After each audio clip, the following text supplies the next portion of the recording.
일본 드라마 중에 사채꾼 우시시마라고 하는 드라마가 있습니다.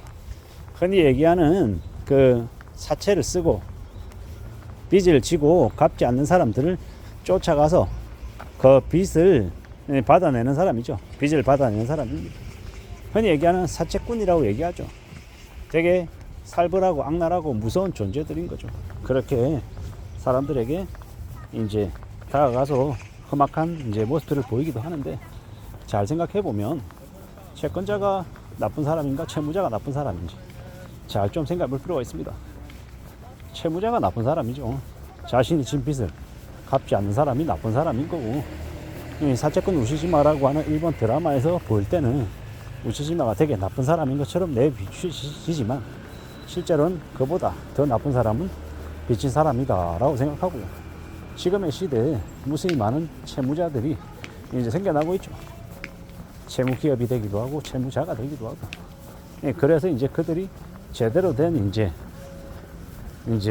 뭡니까, 부채 상환, 이자 납부 이런 것들이 안 되다 보니까 이제 부실 채권이 생기고 미수금이 생기고, 그러다 보니까 이제 이 사회가 이제 뒤틀려지는 거죠.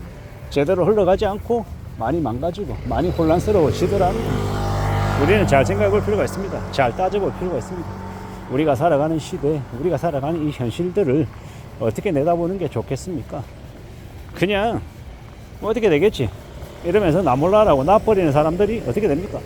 가지고 있는 집이 경매당하게 되고, 급여 이제 통장 계좌가 압류되고 되게 상황이 이제 꼬여지게 되는 거죠. 되게 힘들어지는 거죠. 그런 것들을 우리는 많이 보게 됩니다. 많이 목격하게 됩니다. 어떻게 생각하고 어떻게 판단하고 어떻게 움직여야 될까요? 좀 더 궁리하고 좀 더 고민하고 좀 더 살펴볼 필요가 있는 것 같습니다. 세상이 되게 힘겹고 되게 어렵죠. 되게 두려운 일들이 많이 벌어지고 있습니다. 고민도 해야 되고 걱정도 해야 되고 염려도 해야 되고 어떻게든 해법을 찾기 위해서 안간힘도 써야 됩니다. 쉽지 않습니다. 만만하지 않다라는 거죠. 어렵다라는 거죠. 고민스럽다라는 거죠. 이러한 여러 가지 상황들을 잘 좀 대응하기 위해서 어떻게 해야 되겠습니까?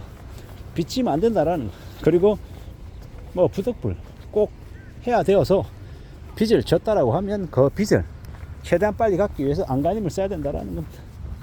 그게 제일 필요한 모습이다라고 생각합니다. 그렇게 살아가야 된다라고 보는 거죠. 세상을 살아가는 지금의 시대에 다들 쉽고 만만하고 소홀하게 뭔가를 할 수 있을 것처럼 이야기하지만 실제로 그렇지 않다라는 겁니다.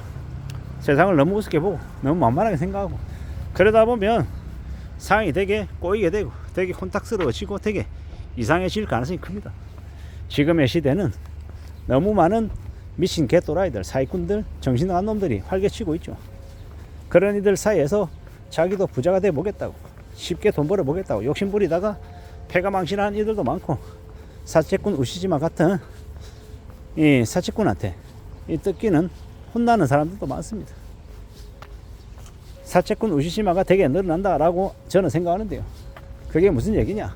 제1금융권, 제2금융권으로부터도 대출받을 수 없는 사람들, 돈은 필요한데 돈을 빌릴 수 없는 사람들이 늘어난다라는 거. 그러면 이제 그런 사람들이 사채시장으로 이제 옮겨가게 될 거다라는 겁니다. 사채시장으로 옮겨가게 되면 어떻게 되겠습니까? 엄청나게 많은 빚을 지면서 살아가게 되는 거죠. 이제 그렇게 흘러갈 것 같습니다. 그렇게 지낼 것 같습니다. 참으로 우리는 좀 더 신중하게 조심하며 살아가야 됩니다. 이 세상이 빚을 권하는 세상이라 하며 빚지는 걸 아무렇지 않게 생각하는 사람들이 많았습니다. 그런데 잘 따져봐야죠. 잘 생각해야 되는 것 같습니다. 빚이 수월하게 쉽게 척척척 흘러가지 않는다라는 겁니다. 잘 좀 생각하고 잘 좀 따지며 지낼 필요가 있겠습니다. 더 두려워하고 더 염려하고 더 고민하며 지내야 되는 거죠. 참으로 살아가기가 힘겹다라고 생각해야 됩니다. 어렵다라고 봐야죠. 어떻게든 어떤 식으로든 좀 잘 흘러가기를 바라야 되는데 말입니다. 세상 사는 게 호락호락하지 않습니다. 쉽지 않습니다. 더 두려워하고 더 염려하고 더 고민하며 지내는 것들이 필요한 것 같습니다. 빚지지 않고 살려면 어떻게 해야 될지 참 말처럼 쉽진 않죠. 무지하게 어려울 수 있습니다. 잘 압니다. 그런데 각오를 해야죠. 다짐해야죠. 우리가 살아가는 지금의 시대를 어떻게 해야 좀 무탈하게 무난하게 이제 살아갈 수 있을까에 대한 고민을 잘 하며 지내야 될 것 같습니다. 나의 생활 습관, 태도, 소비 습관 뭐 등등 여러 가지들을 말입니다. 그런 것들을 좀 잘 따져보며 지내야 그래야 삶이 지켜진다라고 봅니다. 누가 되었든 간에 지금의 시대는 지금의 상황은 무진장 어렵습니다. 많이 막막하고 많이 답답하고 많이 고민스럽죠. 저도 그렇고 여러분들도 그럴 겁니다. 어떻게 살아가야 되지? 어떻게 하면 빚을 안 질 수 있는 거지? 이런 생각들을 하게 되더라는 겁니다. 누가 뭐라 해도 우직하게 삶을 살아가야 되고 삶을 지켜내야 되고 또 길을 만들어야 된다고 봅니다.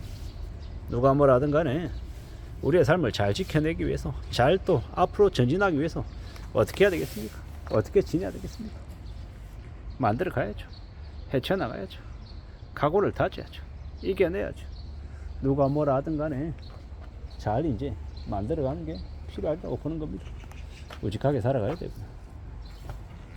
살아가는 삶의 태도나 모습이 우리의 삶을 유지케 할지 중단하게 할지 아래로 내려가게 할지를 정하는 것들이 아닌가라고 생각해 봅니다.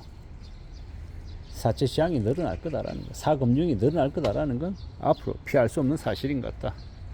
금융노예 600만 명이라고 하는데 그와 관련되어 있는 사람들이 실제로 3인 가족이라고만 쳐도 6, 38, 1800만 명. 대한민국 국민의 한 10명 중에 한 3, 4명 꼴이 아닌가라고 생각을 해봅니다. 그들이 더욱더 힘겹게 살고 더 만만하고 더 어렵고 더 힘겨우면 어떻게 되겠냐라는 겁니다. 결국은 이제 자신이 이제 싸질러 놓은 그것에 따라서 이제 삶이 정해지는 것 같습니다. 더 두려워하고 더 염려하고 더 고민하며 사는 사람들, 어떻게든 자신의 삶을 좀 재조정하고 좀 바로 잡아가려고 노력하는 사람들, 그 사람들의 삶이 좀 더 건전해지는 것이고, 무분별하게 아무 생각 없이 막 사는 사람들은 인생이 더 이제 나락으로 떨어지겠죠. 어떻게 살지, 어떤 삶을 추구하게 될지는 제각각 개개인들에게 달려있는 것 같습니다. 확실한 건 과도한 욕심과 과도한 유행과 개념 없는 소비 습관이 그 사람을 무너뜨리는 것 같습니다. 특히나 요즘은 욕심 때문에 무리하게 투기하는 사람들, 무리하게 비투하고 연끌하는 사람들의 삶도 같이 아마 사채권 우시지마에 사로잡힌 인생이 되지 않을까라는 생각을 해봅니다. 세상에 빚이 얼마나 무서운지는 우리가 항상 염두하며 살아가야 될 것 같습니다. 이상입니다.